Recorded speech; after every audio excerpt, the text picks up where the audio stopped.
alive and well, in church, right? Oh, you would never fall asleep, in church. You would be there because you'd go, where is the crazier, craziest? And for sure, good people, but they had no idea how the church works. In the meantime, they begin to plead with the Lord, please bring us Joseph the prophet. We want somebody who can discern the Spirit. This is right, no, that's not of the Lord, kind of thing. Okay, so you've got this large group of Latter-day Saints in Kirtland now pleading with the Lord, we want Joseph. In the meantime, you'd say, what's Joseph doing? Well, okay. Remember, there are 3 branches of the church. Where are they? Up in the east. Okay, they're where? Palmyra, Colesville, Fayette. So you get the 3 branches. And, okay, with these 3 branches, in the meantime, Joseph is holding a series of conferences.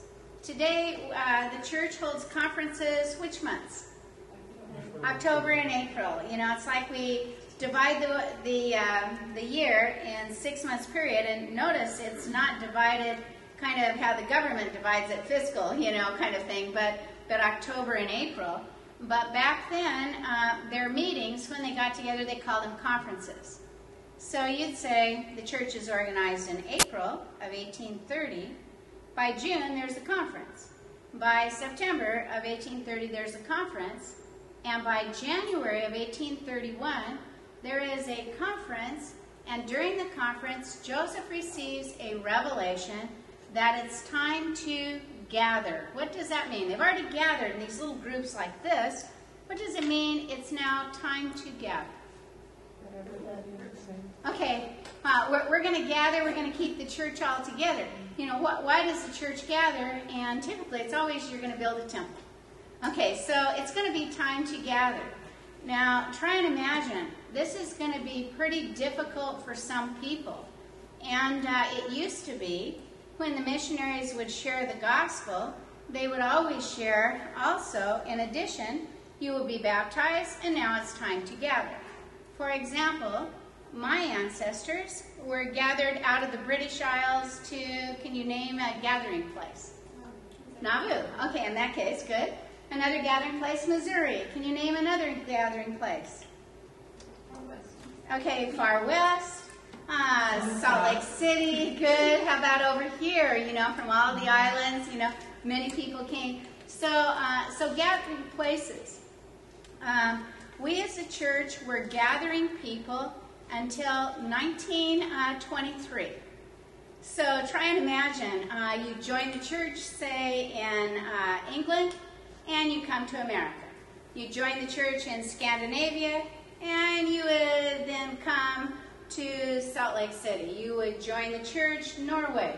You're going to come. You join the church in the islands. You're still going to come. And you'd say, what happened in 1923? In 1923, president of the church was named Heber J. Grant. And Heber J. Grant, there had been a World War I. And World War I, there was a famous song, a crazy name, but it's called How Do You Keep Them Down on the Farm Now They've Seen Paris? Okay. And so a lot of the Latter-day Saint men, they had moved to California. And there was all kinds of talk about what do we do with these men in California?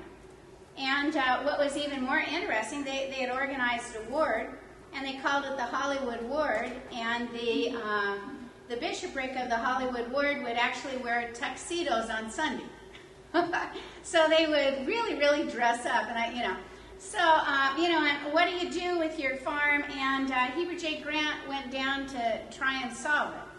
And it will be while there, he will organize the first stake outside of the Intermountain West. It will be called the Los Angeles Stake. And he will say a very famous phrase. You can now be in the world. In other words, you no longer need to gather, but you are not to be what? Of the world. Of the world. In other words, you stand apart. People are having parties, they're serving, drugs, drinks, all the other things, immoral, and you can be in that world, but don't be of that. In other words, have Zion but no longer do you need to pick up and leave. Okay, back to Kirtland. Okay, you'd say Kirtland then is the first gathering place, and how you spell Kirtland is like this. And so you'd say, who is the first saint to arrive to gather? And basically, it's going to be Joseph Smith and his wife, then Emma. As they arrive in February, the 1st of February of 1831, they arrive in Kirtland, and Joseph Smith goes up to the general store that was operated by a Newell K. Whitney, who he and his wife had been praying, send us Joseph to figure out all these things that are going on. What should church be like? And as Newell K. Whitney sees Joseph, Joseph gets up and he goes up to the porch where Newell K. Whitney is sweeping.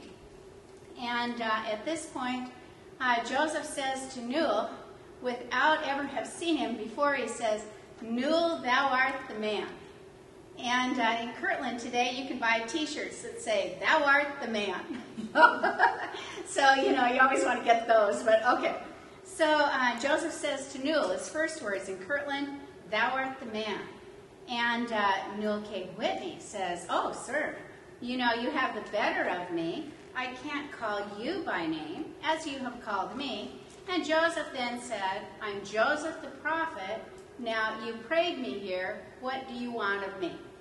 And so you'd say the very first time that Joseph's in town, his first words, he's announcing, he is the prophet, I am now here.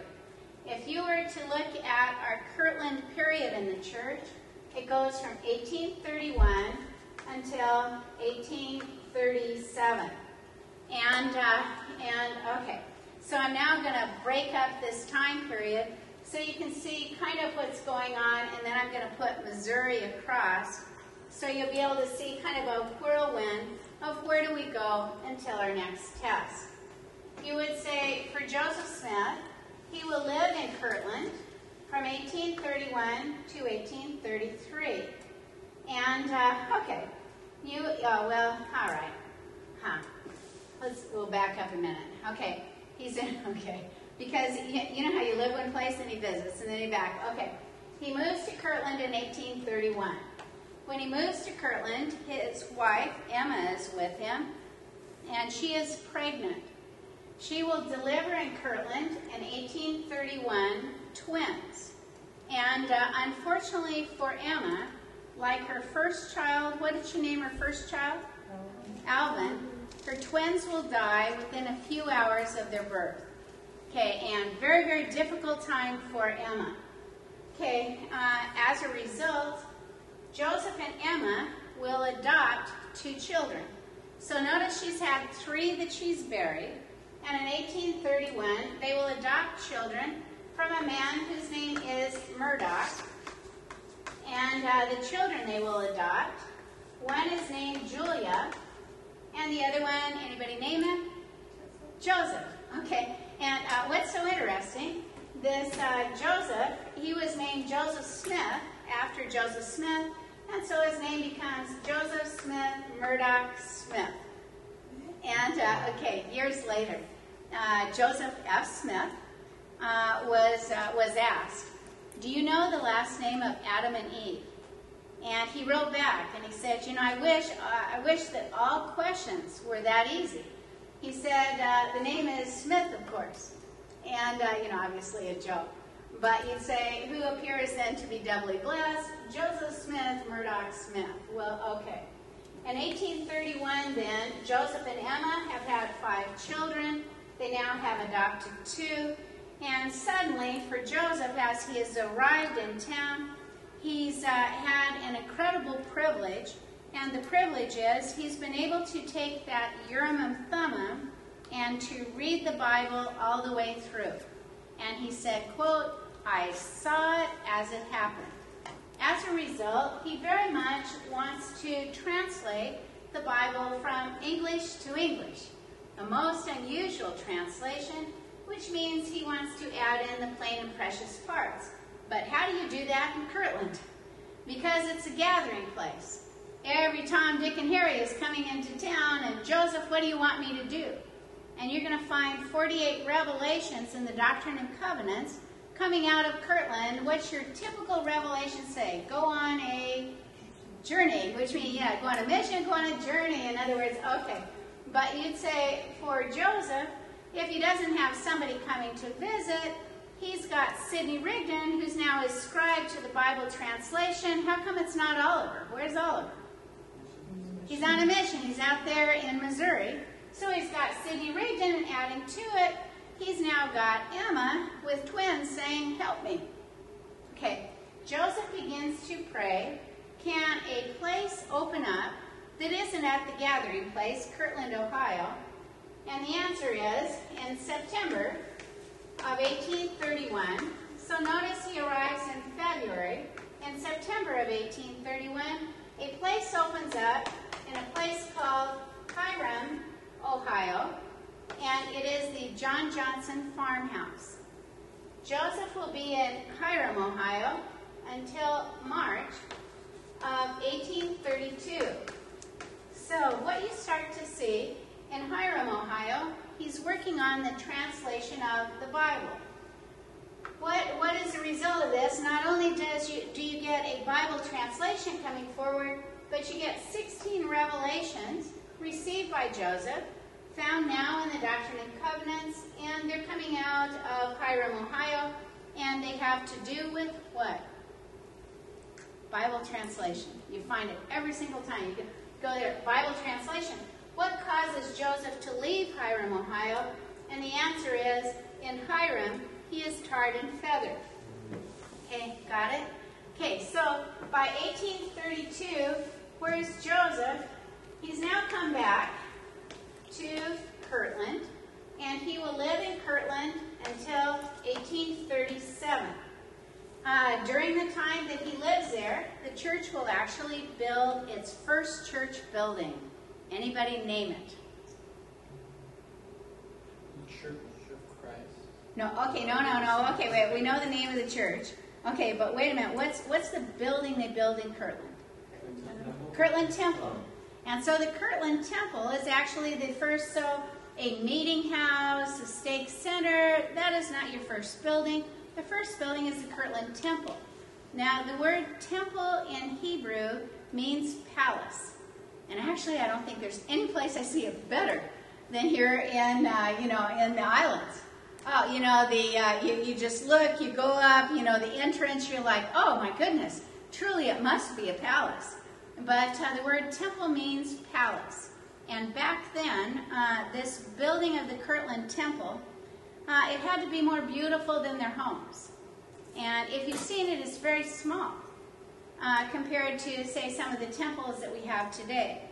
But homes back then, you would whitewash them, which means you'd make your home white on the inside, white on the outside.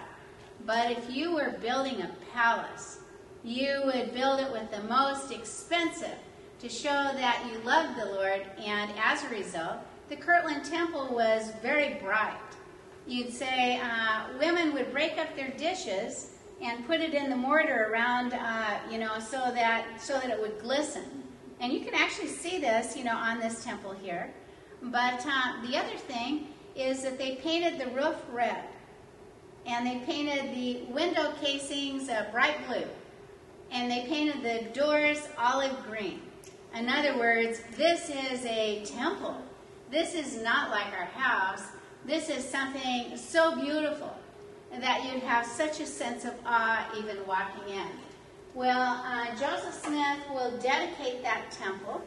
You can find the dedicatory prayer in section 109, and when he did it, as he dedicates the temple, he raises his hands up high, and he keeps them up high during the entire dedication.